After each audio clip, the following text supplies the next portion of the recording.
राधा मेरी स्वामिनी, मैं राधा रानी का दास। राधा मेरी स्वामिनी, मैं राधा रानी का दास। जन्म जन्म मोह दीजिए, श्री वृंदावन को वास। करजोरी वंदन करूं, मैं नित नित करूं प्रणाम। करजोरी वंदन करूं, मैं नित नित करूं प्रणाम। रसना से गाती रहूं, श्री राधा राधा नाम। ओम नमो भगवते वासुदेवाय नमः। हर हर महादेव। राधे राधे।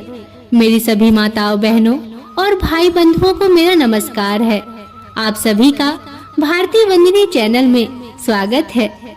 मित्रों, भाद्रपद मास के शुक्ल पक्ष की अष्टमी तिथि श्री राधा अष्टमी के नाम से प्रसिद्ध है।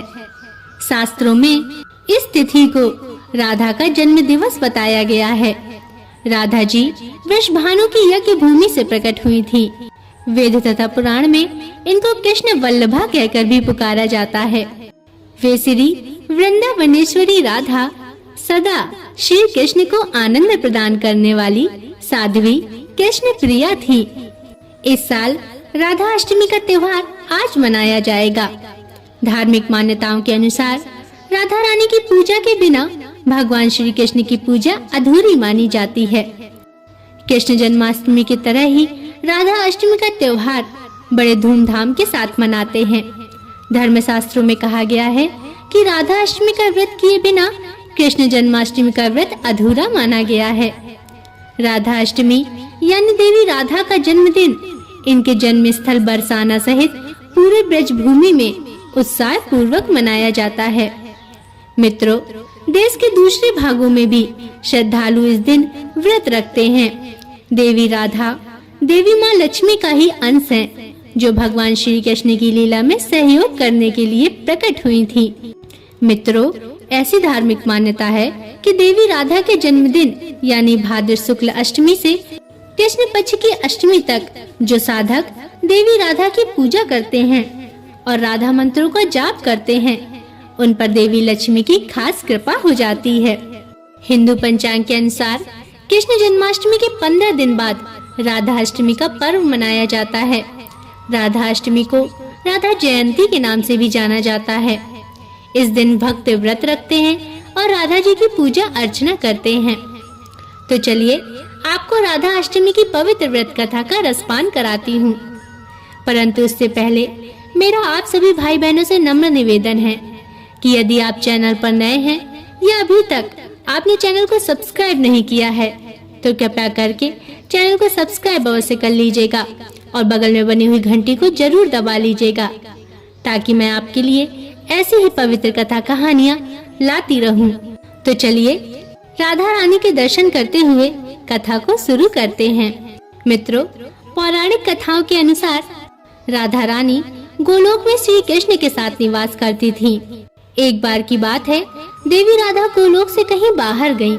जब वापस आई तो देखा कि कृष्ण भगवान गोलोक में नहीं हैं। उस समय भगवान श्री कृष्ण अपनी एक सखी विराजा के साथ गोलोक में घूम रहे थे।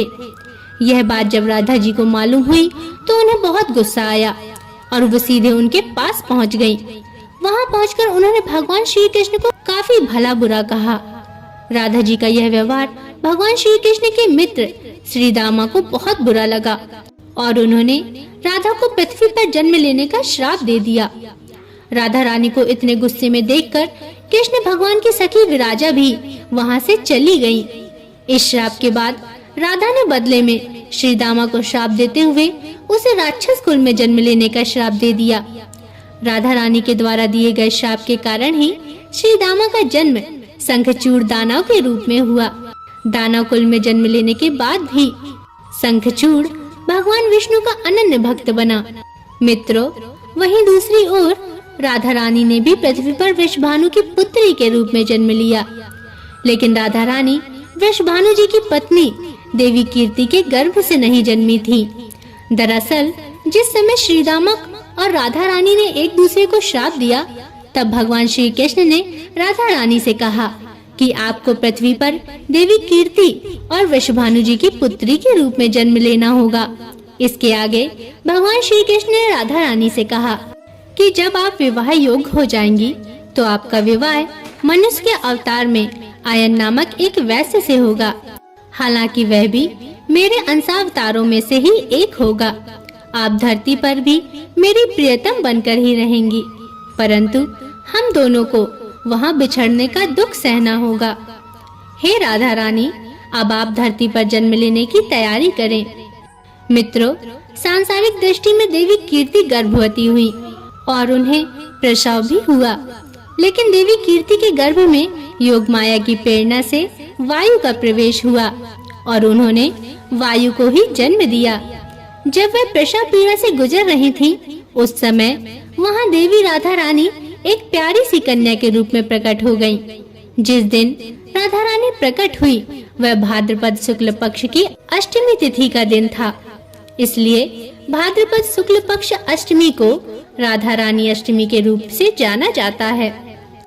मित्रों, इस दिन भगवान श्री कृष्ण और राधा रानी की पूजा की जाती है। इस व्रत को करने से हमें सभी सांसारिक सुख और आनंद प्राप्त होते हैं। मान्यता के अनुसार इस व्रत को करने से धन की कमी नहीं होती और घर में बरकत भी बनी रहती है। पुराणों के अनुसार राधा रानी माँ लक्ष्मी का अवतार थी। जब श्री कृष्ण भगवान ने द्वापर युग में जन्म लिया तो देवी लक्ष्मी भी राधा के रूप में धरती पर प्रकट हुई और राधा श्री कृष्ण भगवान से उम्र में बड़ी थी, लेकिन उनके जीवन का सबसे अच्छा समय श्री कृष्ण भगवान के सानिध्य में ही बीता। कई शास्त्रों के अनुसार राधा और कृष्ण कभी अलग थे ही नहीं, वह दोनों एक ही थे। अपने जीवन के अंतिम दिनों में राधा रानी ने अपना घर छोड़ दिया और श्री कृष्ण भगवान से मिलने द्वारका चली गईं। जब वे दोनों मिले तो दोनों ने कुछ नहीं कहा, क्योंकि दोनों जानते थे कि वे दोनों तो मन से जुड़े हुए हैं। लेकिन राधा को लगा कि कृष्ण के पास रहने से उन्हें वो सुख नहीं मिल रहा है जिस तरह का सुख उन्हें तब मिलता था जब वे दोनों मन से जुड़े थे। यह सब सोचकर राधा बिना कुछ कहे महल छोड़कर चली गई, लेकिन अंतिम क्षणों में वे एक बार श्री कृष्ण भगवान से मिलना चाहती थी और कृष्ण भगवान उनकी इच्छा को पहले से ही जान चुके थे। इसलिए राधा जी की याद करते ही वह उनके समक्ष प्रस्तुत हो गए और उन्होंने राधा की अंतिम इच्छा भी पूरी की, जिसमें उन्होंने राधा रानी को सबसे मधुर बांसुरी की धुन बजाकर सुनाई, जिसको सुनते सुनते राधा रानी कृष्ण में ही विलीन हो गई और वो दोनों हमेशा के लिए एक हो गए। ऐसा मिलन तो विवाह से भी ऊपर माना गया है। राधे कृष्णा राधे कृष्णा। तीनों लोकों में राधा नाम की स्तुति सुनकर एक बार देवर्षि नारद चिंतित हो गए और अपनी इस समस्या का समाधान के लिए वे श्री कृष्ण भगवान के पास जा पहुँचे। तब उन्होंने देखा श्री कृष्ण भगवान सर दर्द से कराह रहे हैं। तब नारद जी ने पूछा, भगवान, इस दर्द का क्या कोई उपचार नहीं है? तब भगवान बोले, यदि मेरा कोई भक्त अपने चरणोदक को मुझे पिला दे तो यह दर्द शांत हो सकता है। यदि रुक्मणी अपने चरणोदक को पिला दे तो शायद लाभ हो सकता है।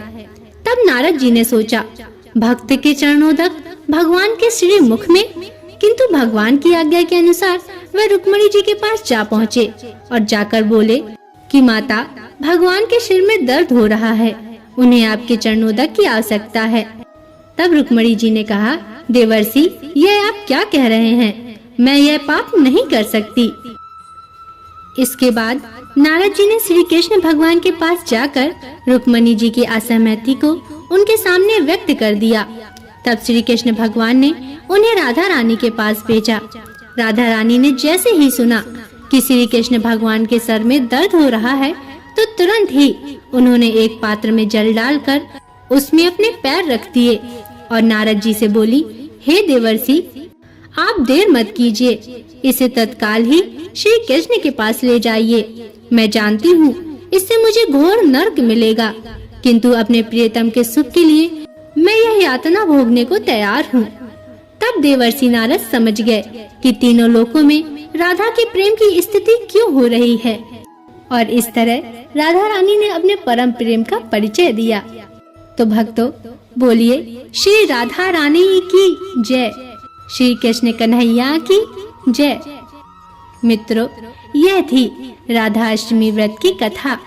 आशा करती हूँ कि आपको कथा पसंद आई होगी। अगर इसमें कोई त्रुटियां हों तो मुझे क्षमा करें। और यदि आपको कथा पसंद आई है तो एक बार आपसे पुनः निवेदन है कि चैनल को सब्सक्राइब अवश्य करिएगा और बगल में बनी हुई घंटी को दबा लीजिएगा और हमें कमेंट में बताइएगा कि आपको कथा कैसी लगी और कमेंट में लिखना मत भूलिएगा। हरे कृष्णा, राधे राधे। अब अगले वीडियो तक के लिए नमस्कार।